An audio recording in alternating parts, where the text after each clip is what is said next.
Hello people, and welcome to another package of juicy new best Fallout 4 mods. We have lots of good stuff this time, including awesome new weapons, stylish armors, and a couple of quest mods. One of those even attempts to be spooky. Does it succeed? Well, we shall see. Let's do this.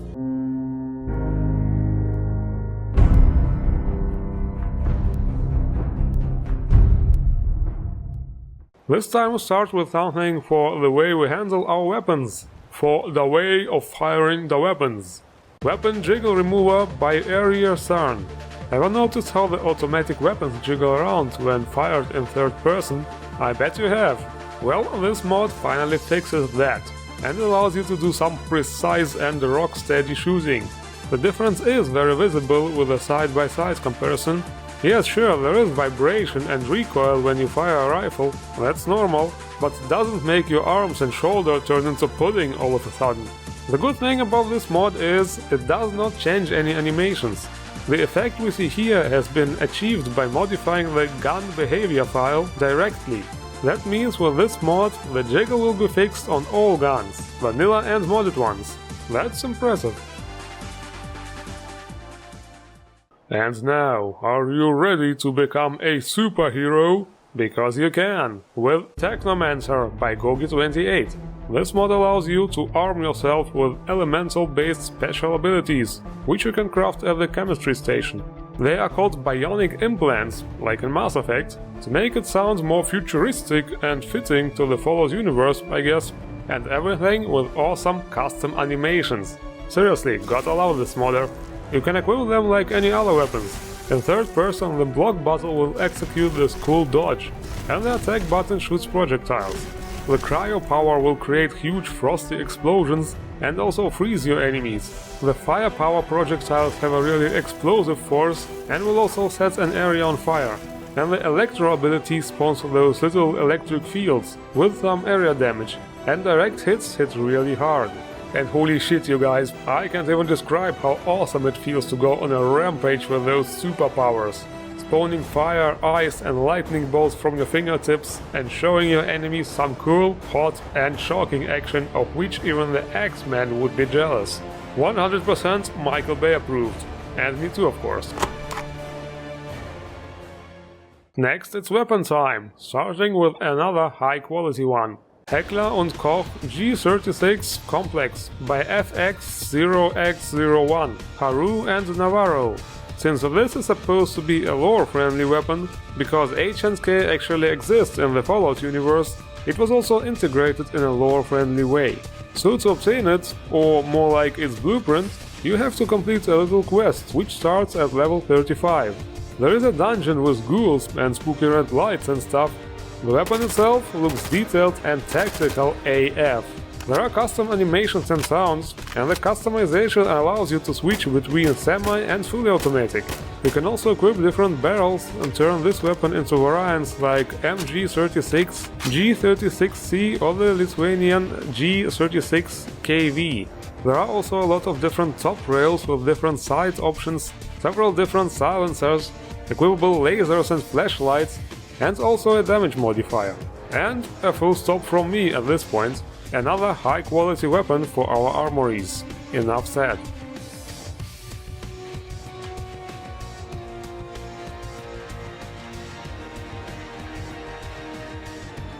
And we also have a high quality handgun mod.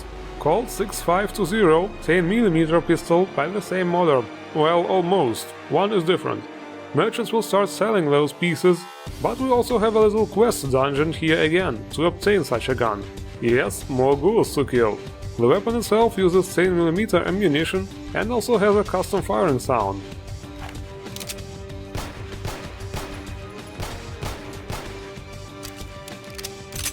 The customization here is similar as on the previous weapon mod. A couple of scopes, mags, a silencer, a laser and also an additional damage modifier. Also, I have to say, this is a weird looking gun. I'm no gun expert, so I can only wonder what that grip thingy on the lower side is supposed to be. Looks kinda like on a pump action shotgun.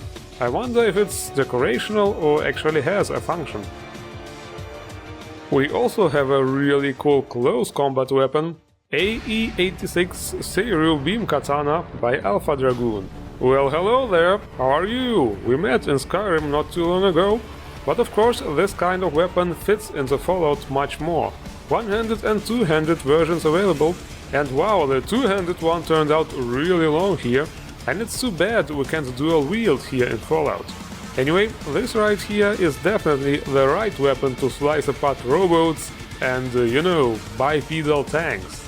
It's also too bad we can't literally slice things to pieces in slow motion here either. Yeah, you know what I'm talking about, right? Seriously, is Rising 2 ever gonna happen? Or did they decide to kill off the whole franchise while at it? Re-Revengeance! Or maybe more like Re-Vengeance! No, I'm not even sorry. Deal with it. Okay, looks like it's time for the latest fashion trends fresh from the wasteland. Pampas set extended by KKY. This is an expansion mod for the famous Pampas set by Ralph Eaters. I really don't know what they were thinking as they came up with that name, because it totally sounds like fucking Pampers.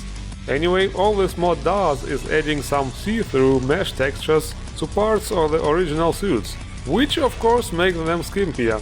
This is simply genius, if I may point that out. Yep, this is how it goes, folks.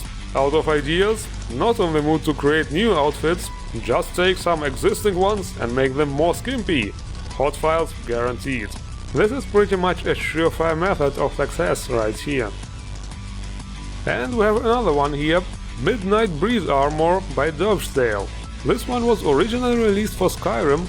This might also be the reason it has some old-fashioned and classy accents. It gives off some pirate vibes too, in my opinion, and that's why I'm rating it R. Yeah, a pirate with kunais on the belt. It's probably a ninja pirate or something. Well, anyway, there are different colors. You can change the colors at the workbench.